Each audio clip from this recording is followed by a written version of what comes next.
If we do not feel that we are growing and improving or moving forward or progressing, we're going to struggle in life to experience any depth of fulfillment or contentment. And if we don't experience fulfillment and contentment, we're going to have problems, all right? The majority of people in the world will say are mental health disorders. So we've got to stay away from that, and we've got to become solution orientated. We have these two realms of existence. We have our current reality, i.e. how life is for us right now, and we have the ideal future, a picture in our mind about how we would like life to be. Do you know the reason why most people don't experience their ideal life? Because they feel that they don't have enough skill, enough knowledge, they are not enough as human beings, they need help that they just can't find. Some people will spend their entire lives trying to get help and encouragement from someone who just never comes their way, to wake up one morning in their late 50s or early 60s or even their 70s and say, oh, I should have just done that myself. All right, so the skilled helper methodology in the process should, if we embody the ideas, enable us to develop a more empowered mindset. That's kind of what we're working towards here. So let us break these two different realms of experience down. Our current reality just simply is how our life, our work, our social circumstances are today. When we're evaluating the value or the general okayness of our current reality, we're going to be looking at our past life experiences. Some people become so completely focused on the past that they fail to give any consideration to what they want or what they need to have happen in the future.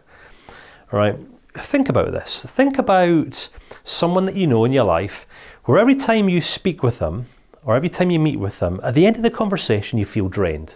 Come on, there must be someone. We all have someone like that in our life. Someone who literally, when you meet with them, they'll talk about their failed marriage or their failed relationships or their failed careers, and they'll talk about all the things that didn't work for them at some point in the past. And all those things, all those failures and all those experiences in the past are the reason why their circumstances are so bad today. Clearly nothing to do with their problem-focused mindset, all right? Clearly nothing to do with their general lack of responsibility, but everything to do with someone else or circumstances that no longer are in their ability to control.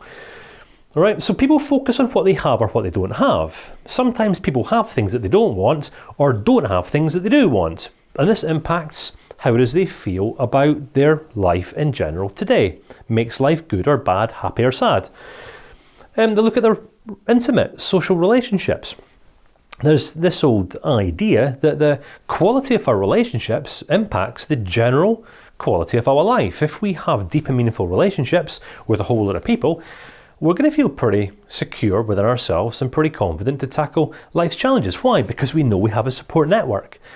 Now, it's possible to have a quantity of people in our life without having a quality of people in our life. I've learned in recent years, because I used to prioritize the former, by the way. Growing up through my 20s, I genuinely was of the mindset that, if I just surround myself with a whole lot of people, then I won't feel lonely. I'll feel part of the party. But the truth of the matter is, you can have your life surrounded by dozens and dozens and dozens of empty relationships, and all of these people become nothing more than noise around your life that doesn't even come close to ticking that box that you actually need to have ticked, which is intimacy, it's connection, it's meaningful social cohesion with someone, i.e. a connected, intimate relationship, someone that you can trust, someone you can speak openly with. Everyone needs someone like that in their life, but not all people have someone like that in their life. Not because they're incapable of getting someone like that in their life, because they haven't yet developed the mindset or the attitudes or the behaviors or the habits that will enable them to get someone or attract someone like that into their life. Right? Permission to talk openly, permission to be honest here. What's the quality of your relationships like? Are they deep? Are they meaningful? Are they connected? Do you have an abundance of integral people in your life that you can count on for complete truth in your life that you can count on for complete truth and objectivity and support at a drop of a hat? If the answer is yes, fantastic, well done. You should write a book and let the rest of the world know how you've done it. If the answer is no, okay, what part have you played in the process? All right, never mind what everyone else has done to you, what part have you played in the process? Because either we're responsible for creating the problems in our life, which are incidentally all inside of our head, or we are not responsible for the problems that we have in our life. And here's the principle. All problems must have owners. Until a problem has an owner, a problem will remain. Once a problem has an owner, whoever owns a problem will then be the one who's responsible for finding and establishing the solution. Now, it seems so practical, doesn't it? But listen, common sense, sadly, isn't taught in school. It's not taught too many places. My goodness, the majority of social platforms these days, if you get out there and start talking wisdom and common sense, you're going to get cancelled. All right, it's the state of the world today. All right, beliefs and worldviews will either serve you or they will not serve you. If your quality of life right now is phenomenal, then your beliefs and your worldviews are going to be pretty healthy. If your quality of life right now is not particularly phenomenal, i.e. you are an emotional train wreck saying I have mental disorders, well, that unfortunately is a result of the quality and the maturity of your thinking. All right, now listen, you can take as much offense at this as you want, but you can spend the rest of your life looking for a guru or a skilled helper or a coach or a therapist who come into your life and magic your life into a place of wondrous splendidity. All right, but I can guarantee you that person's never going to come. Why? Because every other person on the face of the planet is concerned by one thing and one thing alone. By solving your problems or by solving their own. You guessed it. So until you get with a program of life, my friend, and take responsibility with solving your own stuff, then you are gonna have your own stuff. And your stuff is here to stay. For good. All right. Do you want that? Are you looking forward to that? Or shall we plan for something greater instead? All right, I'm using a little bit of scare tactic here. All right, just see what I'm doing. All right, now it might be the case you're watching this right now and you're saying, but I am fully already responsible for my life, in which case you are already pre-qualified for everything that I'm about to share next. You're already pre-qualified for becoming an effective, skilled helper. But you've got to understand that everything that goes on inside of this head of yours will determine your quality of life and the quality of how you perceive your current reality. I think I explained that quite well. Thank you.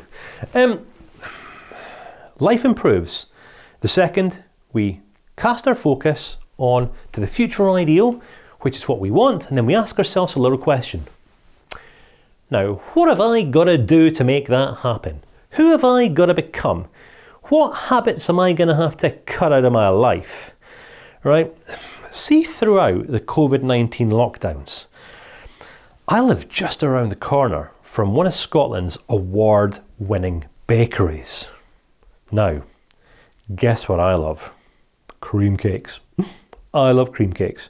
So guess what happened to the size of my belly throughout the COVID-19 lockdowns? Though that's right, it didn't go down. It kind of inflated just a little bit. I actually went up 2 belt sizes. Now, the start of 2023, my wife and I gave birth. Well, I didn't, my wife did, but together we played a part in, producing a beautiful little girl called Sky Mina Ramsey. And the second she was born, I came to this, realization that, my goodness, I am not as fit and healthy as what I used to be. Like, yes, in recent years I've developed my mind has become strong, but my body has become weak. All right, so I developed some habits. My habits were exercise less and eat as much as what I'd always eaten, resulting in bigger belly. So, as I look to the future, I realise my daughter's just quite high energy. Don't know where she gets that from. So I'm asking myself the question, what kind of father do I want to become? Do I want to become a sluggish, energyless father who she just finds boring in her younger years? Or do I need to lose some weight and get back in shape so I can literally be there to support her on her own journey of growth and development until someday she leaves home?